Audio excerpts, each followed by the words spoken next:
En fait, ce qui est génial, c'est cette humilité-là. C'est-à-dire qu'on est tous semblables.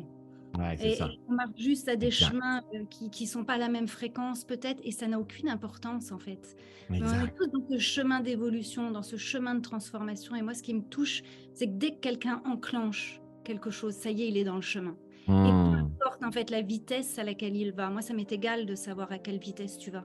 En Mmh. revanche, comment tu fais pour continuer pas après pas chaque jour que Dieu fait en fait, de continuer à être dans cet émerveillement, tu as parlé de ça, continuer à être dans cette grâce, continuer à être dans cette joie-là, interne. C'est pas Ouais, facile tous les jours.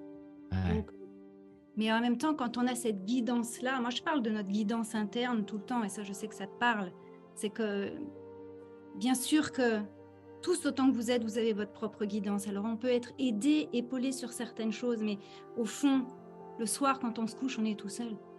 Et quand on est OK. dans ses pensées, à un moment donné, soit on les guide, et soit on les lead, nos pensées, nos émotions, et on fait de notre esprit finalement notre plus bel allié. Toi, tu étais c'était quoi le poste de télévision sur lequel tu... Télévision France 3.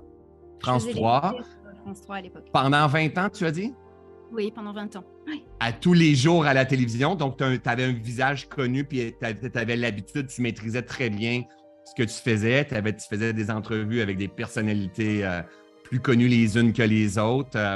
Et j'aimerais ça on emmène, mais tu sais, c'est pas un des plus beaux postes qui est possible d'avoir quand tu rêves un jour de faire de la télé et avoir un auditoire comme ça. Qu'est-ce qui a fait que Laura a basculé comme ça et a dit, OK, non, moi, ça fonctionne plus?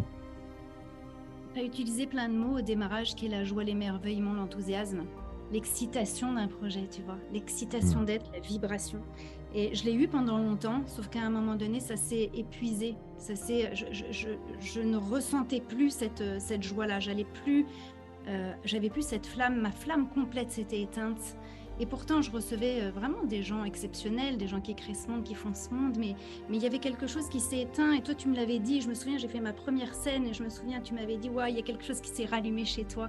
Et ça m'avait tellement touchée. Et c'est vrai qu'on le sent intérieurement quand on n'a plus d'envie. Et moi, je suis vraiment une femme d'envie. Et c'est mon moteur, c'est ce qui fait avancer. Alors c'est complexe parce que on est tout le temps en mouvement, comme tu le dis si bien, et l'envie, elle n'est pas tout le temps là. Mais on sent vraiment intérieurement quand on est sur le bon chemin, ou si on devient rattrapé par autre chose. Et moi, j'avais été rattrapée par un peu l'ego, par tous les trucs qui font que quand on est exposé comme j'ai été exposée, je ne me suis pas brûlée, je ne suis pas allée jusque-là du tout. Mais vraiment, j'ai senti que j'avais cette lumière des projecteurs, mais j'avais plus ma lumière interne. Et là, ça a D'accord. été un vrai choix. Et j'étais vraiment au comble de ma carrière. Mais j'aurais pu aller plus loin, personne n'a compris. J'ai été prise pour une folle, pour quelqu'un qui...